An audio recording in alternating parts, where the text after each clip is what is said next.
Link, pinababa na sa pwesto si BBM. Ayan, syempre itong balitang ating matutunghayan ngayon ay nagmula kay Robin Sweet Showbiz. At ito po ang inyong lingkod na si BT na magbibigay ng reaksyon at komento dito sa video na ating matutunghayan ngayon. At huwag na natin pagtagalin at sabay-sabay na nating panoorin ang laman ng video na hatid sa atin ni Robin Sweet Showbiz at bibigyan natin ng reaksyon ng balitang ito. Pasok! Hindi lang Iglesia ni Cristo, maging ang Jesus is Lord at Kingdom of Jesus Christ Bakit yan? ay tila makikilahok sa isasagawang rally ng Iglesia ni Cristo. Ito daw Nako, dami ha. ay panawagan na bumaba na sa pwesto o mag-resign na bilang Pangulo si BBM. Ang rally nga ng Iglesia ni Cristo sa EDSA ay kasado na daw next week. Ayon sa Banat News. Ayon kay Sam Yapan, mga religious group na sumusuporta kay Vice President Sara Duterte magsasagawa umano ng malawakang kilos protesta na ang panawagan ay pababain sa pwesto si Pangulong Marcos. Mangyayari umano ito sa November 15 to 18, 2025. Isang tawag lang ng mga leader ng mga religious group na ito ay karamihan sa kanila ay susunod kaagad. Matatandaan na ang Iglesia ni Cristo ang isa sa mga sumuporta sa kandidatura ni Vice President Sara at si Senator Marcoleta na kaanib nila ay isang tagadepensa ng mga Duterte. Oh, di ba? Matatandaan natin nung nagkaroon ng rally, yung peace rally, yung Iglesia ni Cristo halos mapuno. Halos napakarami, milyon-milyon ang pumunta. 'Di ba? Milyon-milyon. Nito lang 'yon, itong mga nakakaraan. Lalo pa kaya to nagsanib-sanib na sila. Nagsama-sama na. Baka mamaya hindi na mahulugan ng karayom 'yan. At saka itong mga religious group na to is bihira talagang lumabas pagtungkol sa mga politika. Bihirang magrararally ng mga ganyan yan, lalong-lalo na Iglesia ni Cristo. Mga tahimik sila mga tahimik tong mga to.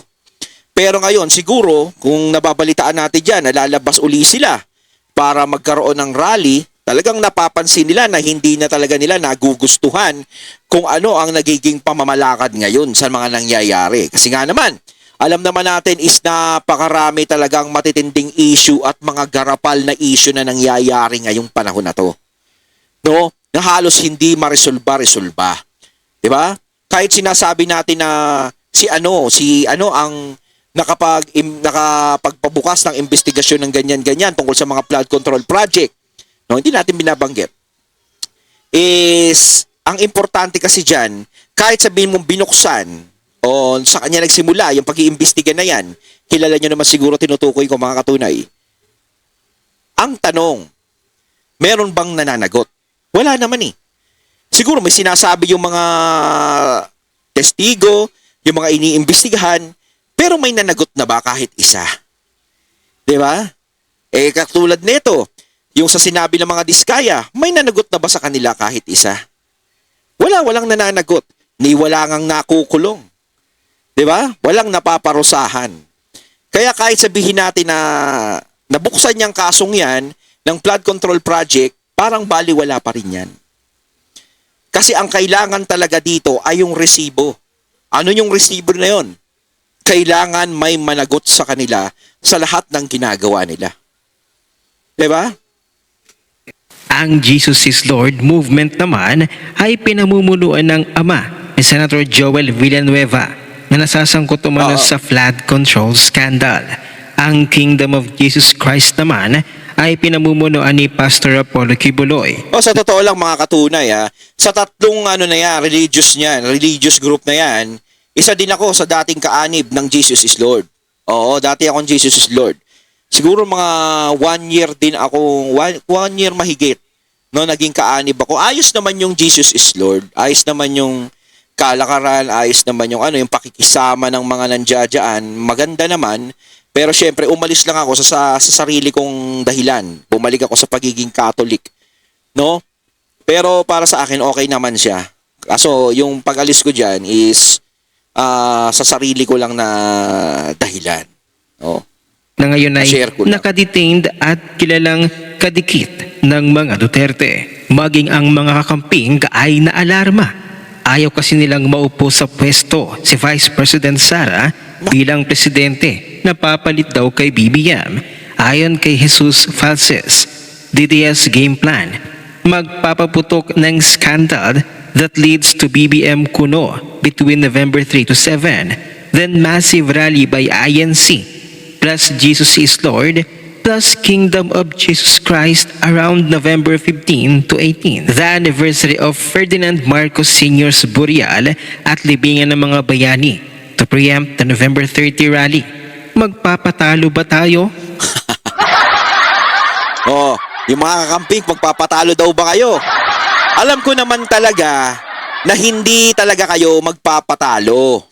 Unang-una, alam natin na kinatatakutan nyo talaga si VP Sara. Dahil once na mapababa kung ano yung administrasyon ngayon, syempre papalit dyan yung Vice President. Reserve siya eh. Kapag si VP Sara ang naging Vice President, wala na, finish na. Ibig ko sabihin, finish na lahat ng mga tao o mga kulisap o alitaptap na nagbigay ng pagdurusa sa mga Duterte ay siguradong mananagot ng 100%. At sigurado na iniisip nila na kapag ang mga Duterte ang nanalo o makabalik sa Malacanang o makabalik sa pwesto, baka hindi na ito mawala sa kanila. Ibig kong sabihin baka hindi na ito mawala sa kanila. Ang ibig kong sabihin na hindi ang mga Duterte ang magbababa sa sarili nila, ha? Hindi ganun, ha? Na parang magiging sakim sila sa kapangyarihan. Hindi ganun ang tinutukoy ko. Ang tinutukoy ko, malamang ang taong bayan hindi na pababain si VP Sara o mga Duterte. Kung magiging maganda ang performance ni VP Sara sa pagiging presidente, sa tingin nyo, gugustuhin pa ba ng taong bayan na mapalitan ang presidenteng gumagawa ng maayos sa bansa? Siyempre hindi. Ang mga hihiling lang na mapalitan niyan is yung mga tao na nag-iisip lang sa sarili nilang kapakanan. 'Di ba? Pero kung para sa lahat ang iniisip mo at maganda ang ginagawa ni VP Sara, hindi para paalisin mo siya sa pwesto. 'Di ba? Malamang yun ang kinakatakot nila kasi hindi na malamang sila makapicture. At alam naman nila na magiging mahigpit na naman ang kalakaran kapag ang mga Duterte ang naging presidente ng Pilipinas. Kapag sila ang muling nakabalik dyan sa Malacanang, magiging mahigpit na naman at ang mga hayahayang buhay ay hindi na naman makakaporma. So magugutom na naman sila, pero ang taong bayan ay mabubusog. 'Di ba? Ayon pa kay Leslie Bacobo, so the INC will hold a kilos protesta on November 15, 16, and 17. They will demand for PBBM to step down. It's time for the state to tax them since they are now a partisan organization. Ito pa ang komento ng isang loyalista. Mukhang totoo yung info na pinag-relay sa akin na merong malaking rally ang INC sa November 15 to 17 para sa panawagan PBBM resign. Hindi talaga titigil ang mga Duterte at mga Didi sa kanilang plano na patalsikin si PBBM at iupo si Sara bilang kapalit. Gagamitin nila ang INC, Jesus is Lord at Kingdom of Jesus Christ sa kanilang maitim na bala. So naman, parang sinabi naman nila dito, no? Parang sinabi naman nila dito, ano yan, nauuto ni BP Sara yung INC? Nauuto ni BP Sara ang JAL? Nauuto ni BP Sara ang ang KOJC? No, no, no, no, no. Sasabihin ko uli, kilala natin yung mga religious group na yan. Hindi yan nagpapauto. Hindi mo yan basta-basta mapiplease. Kung ayaw nila sa'yo, ayaw nila sa'yo. Di ba? Alam natin yan. Hindi ka nila susuportahan. Hindi nyo kasi matanggap, no? Hindi nila matanggap na yung mga religious group na yan ay sumusuporta sa kung ano ang tama. Yun naman talaga ang importante. Kung sino yung tama, yun ang dapat mong suportahan. Kung sino yung mali, yun ang huwag mong suportahan. Kasi kahit sila naaapektuhan na sa mga nangyayari. Siyempre, gusto rin nila ng pagbabago. So kung gusto nila ng pagbabago, ano ba? 'Di ba? Gagawa sila ng kilos pero hindi naman panggugulo. Malamang ko dahil peaceful lang naman yan. Dahil mga religious group yan. Hindi na mauulit-uli yung mga nandun sa Maynila, yung mga nanggulo ron. Wala, bawal yan dyan. Di ba? Ano yung kinakatakot nyo? At ano yung sinasabi nyo na ginagamit ng mga Duterte yan? Yan naman ang problema sa atin Kapag may mga ganyan, naku, ginagamit ng mga Duterte yan. Inimpluwensya ng mga Duterte. Wala kang ginagawa yung mga Duterte. Ang ibig ko sabihin, wala naman silang ginagawang ganyan. Wala namang tahimik na nga ngayon yung mga Duterte, di ba? Hindi na sila masyadong tapos napapag-isipan pa sila. Lahat na lang ng bagay, lagi na lang kailangan Duterte ang kasama. Duterte ang mapagbibintangan. Ultimo flood control project, Duterte. 'Di ba? Duterte ang pinagbibintangan. Napakalayo na ng problema na 'yun sa kanila. 'Di ba? At sa naging komento ng isa kakamping na si Jesus Falsis na tila nga magkakaroon ng rally ang Iglesia ni Cristo, Jesus is Lord at Kingdom of Jesus Christ. Ang kanyang kapakakamping na si Atty. Rowena Guanzon ay diretsang sinabi, di gumawa kang Protect BBM rally sponsored by Martin Romualdez. Malamang sa malamang, nakakaunti lamang ang dumalo dito. Ito pa isa. Ito yung isang buhay na testigo, buhay na saksi. Di ba? Kita niyo si Ma'am Rowena Guanzon, si Atty. Rowena Guanzon, no? Alam natin kakamping yan. Di ba? Alam natin, dawan kakamping. Pero bakit siya sumimpat kay Sara Duterte? Di ba? Bakit siya sumimpat siya? Siyempre, hindi sisimpat siya yan dapat. Kung alam niyang mali, kung talagang totoong mali yung ginagawa ng mga Duterte o ni Sara Duterte. Si Guanzon pa ba? Alam natin, si Atty. Guanzon may sariling yan. Kalakaran sa buhay niya yan. May sarili ding paninindigan yung tao na yan. Bakit sumasang-ayon siya sa mga Duterte? Di ba? Ibig niyo baka sabihin niyo na naman, si Guanzon nabayaran niya. Si Guanzon nalalason isip. Hindi ganon si Rowena Guanzon. Ako tingin ko lang hindi siya ganon. 'Di ba? Kita mo nga yung ibang mga kasama niya nagbaliktaran na 'Di ba? Kumampi na doon sa galit na galit. Galit na galit noon kay sa mga Marcos, galit na galit tapos bigla ngayon friends na. Pero si Ma'am Rowena nananatili pa rin talaga kung ano yung paninindigan na pinaniniwalaan niya, hindi nagbabago. 'Di ba? Hindi siya kasi kain suka Yun ang hirap. Hindi siya gano'n. Hindi siya kain suka. Sinuka na kinakain mo pa. Isasagawang rally na Protect BBM. Samantala'y hinimok naman ni PBBM ang publiko na huwag magpapadala sa mga planong manggulo sa nalalapit na kilos protesta sa November 30 na layuning ipanawagan ang laban kontra korupsyon. Aniya, tanggalin na ninyo sa isip nyo yan. Yes. Manggugulo kayo. Wala namang mangyayari. May masasaktan lang. Nasasaktan pa yung mga kasama ninyo kung minsan. Samantala'y sa gitna Wala naman siguro manggugulo. Lalong-lalo na kung mga religious group yan. Hindi naman siguro pamumunuan ng gulo yan gaya nung nangyari nung September 21. Napakalabo niyan. Malamang organisado at maayos yan. Pero na lang talaga, kung meron talagang sisingi talaga na manggugulo. Mga geng-geng lang naman yung mga nanggulo September 21. Yung mga batang geng-geng na geng-geng. Wala naman bawal ang mga geng-geng dyan. Ang pagdinig ng Senado tungkol sa 255 billion pesos sa tapyas sa 2026 budget ng DPWH, iginiit ni Secretary Vince Dizon na ang direktiba mismo ni Pangulong Ferdinand Marcos Jr. ang dahilan ng pagbabawas. Sabi po ni Paulo, ihinto muna natin yung pagnanakaw. Ayon kay Dizon, layunin ng hakbang na linisin at ayusin muna ang flood control program ng bansa bago maglabas muli ng malaking pondo. Binara naman ito ni Congressman Kiko Barzaga. Sa isang post na kumakalat sa social media, Pwede mag-troll. tiniligsa ni Barzaga ang tila pag-amin na may nagaganap na katiwalian sa loob ng mga flood control projects ng DPWH. Aniya ni Dizon kasi, sabi po ng Pangulo, ihinto muna natin yung pagnanakaw. At katabi nito ang sagot ni Barzaga. Aniya, kailan pwede magnakaw ulit? New Year? Para sa mga Yun netizens, ba talagang bumana to si Kiko Barsaga talaga eh. Kumbaga si Kiko Barsaga medyo sige hilaw pa ng konti.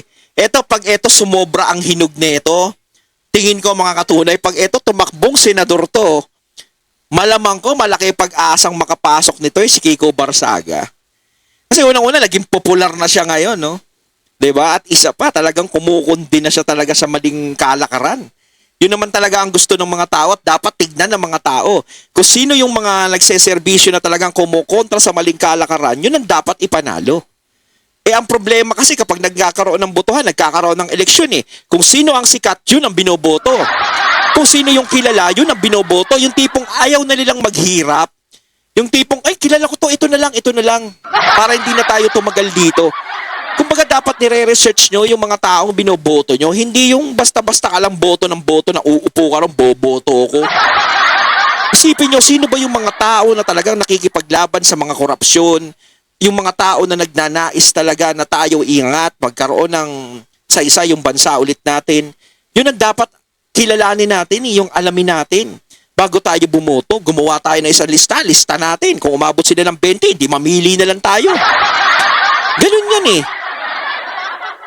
tumagos ang komentaryo ni Barzaga. Isang matulis ngunit nakakatawang banat laban sa paulit-ulit na isyu ng korupsyon sa flood control projects at infrastructure funds. Samantala hindi nakapagpigil si Mr. Will Toker na dumalaw ang mag-asawang BBM at Liza Marcos sa libingan ng mga bayani kung saan nakalibing ang kanyang tatay. Ang tatay ni BBM si dating Pangulong Ferdinand Marcos Sr. Dito ay pinaalala at ipinamukha ni Mr. Will Toker na kung hindi dahil kay dating Pangulong Duterte, hindi maililibing sa libingan ng mga bayani ang kanyang tatay na si Ferdinand Marcos Sr. At ang number 1 ayaw ng mga Pilipino ay traidor at walang utang na loob. Panoorin natin ang buong video. Ang kapal ng mukha.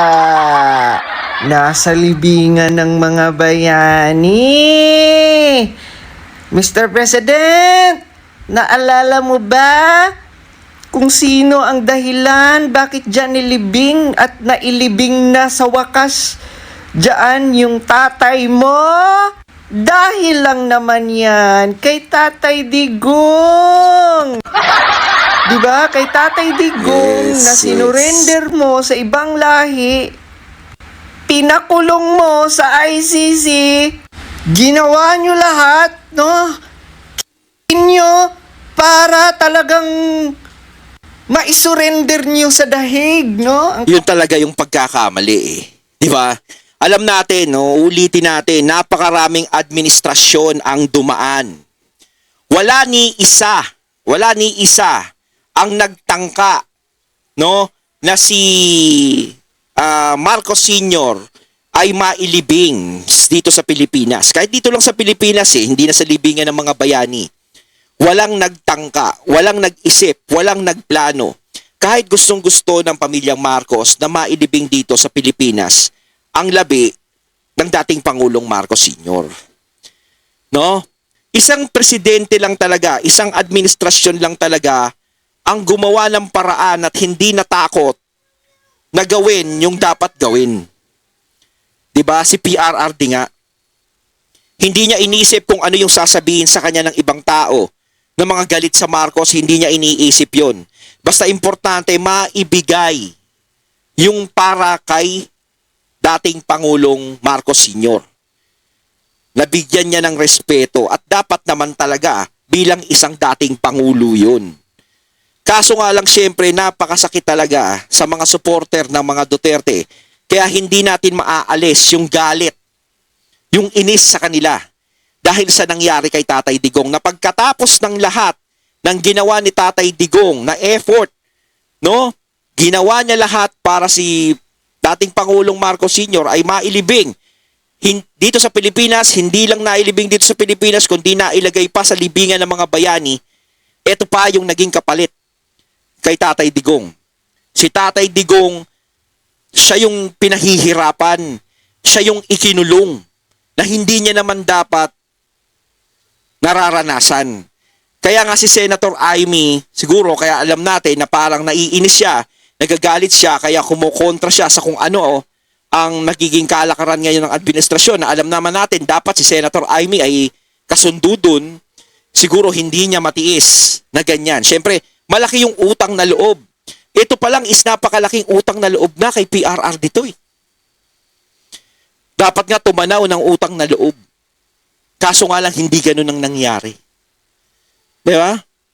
Kumbaga pinarusahan sila eh. Pinarusahan ng mga Duterte, binabagsak, winawalang niya, sinisira pangalan, pinakulong. Di ba? Pagkatapos ng lahat na parang sa isip na lang ng mga Duterte, sana pala nung nasa katungkulan tayo, sana hindi na natin binigay yung kapangyarihan sa iba o hindi na natin, di ba? Parang gano'n na lang sana eh. Di ba? Pero hindi eh. Nagparaya sila. Hindi sila naging sakim sa kapangyarihan na gaya ng sinasabi ng iba sa kanila na ang mga Duterte daw sakim sa kapangyarihan. Kung ang mga Duterte sakim sa kapangyarihan, hindi nabababa si Tatay Digong sa pagiging presidente. At hindi napapayag si Sara Duterte na maging vice, di ba, nung eleksyon. Siyempre, tatakbo ng presidente yan. Eh, alam naman natin, may laban siya. Oh. Kapal ng mukha talaga. Alam mo, Mr. President, yan yung ayaw ng mga Pilipino. Alam mo anong ayaw ng mga Pilipino? Ang mga traidor at manggagamit. Kaya pansinin mo, ngayon, ang daming namumuhi na sa'yo. Parang naulit ang mga istorya ni Antonio Luna, nila Andres Bonifacio. 'Di ba? Pagkatapos ng lahat, 'di ba? Trinidor sila. 'Yun nga 'di ba? Pagkatapos ng lahat ng ginawa nila, sila pa yung mga trinidor. Kapwa pa Pilipino ang talagang gumanyan sa kanila na hindi naman dapat nila naranasan din. Ang kapal ng mukha mo, no? Tapos ngayon, wow, dalaw-dalaw ka sa libingan ng mga bayani. Kapal ng apog mo! Basahin natin mga lords. Sabi ni Vince Dizon, very confident na kulong tong mga to. Maraming magpapasko sa kulungan. Oh, totoo na ba yan? Snacks! Totoo na ba yan? Na may mga magpapasko sa kulungan, sino-sino naman? Ang ending, hindi nyo mahuhuli kasi nakalabas na sila ng ibang bansa. Diyos ko! Sa sobrang bagal, di ba, ng usad ng investigasyon. Sus, Mario Josep, baka pag binigyan nyo na yan sila ng mga warrant of arrest, wala na sa Pilipinas! Nasa ibang bansa na! Wala talaga mga lods, matatawa ka na lang talaga sa kanila. Sabi pa nila, ngayong November daw magsisimula, may mga makukulong na daw. Matatapos na nga November eh. Ang bilis ng panahon eh, no? Wala pa rin nangyayari. Sus, Ginoo, ilang months na investigasyon. May mga witnesses na harap-harapan ng sinasabi. Di ba? Yung mga sangkot. Pero wala. Hinihintay pa siguro nilang makalabas muna ng... Hinihintay siguro nilang makalabas muna ng bansa ang mga sangkot. Kung magsasagawa ng rally ang Kingdom of Jesus Christ, Jesus is Lord at Iglesia ni Cristo sa EDSA at manawagan sa pag-resign ni BBM sa kanyang pwesto sa pagkapangulo dahil lugmok at bagsak na ang Pilipinas sa pamumuno ni BBM, ay makikilahok ba kayo? Ano ang inyong opinyon? Ayun, natating natin ngayon ang video na nagmula kay Robin Sweet Showbiz at syempre natin ngayon natin ang boses na yun at ang video na binigyan din natin ang reaksyon na nagmula kay Mr. Will Talker. Kayo mga katunay, anong masasabi nyo tungkol dito? Comment lang po kayo sa comment box. So once again, I'm BT and I'm out. Peace.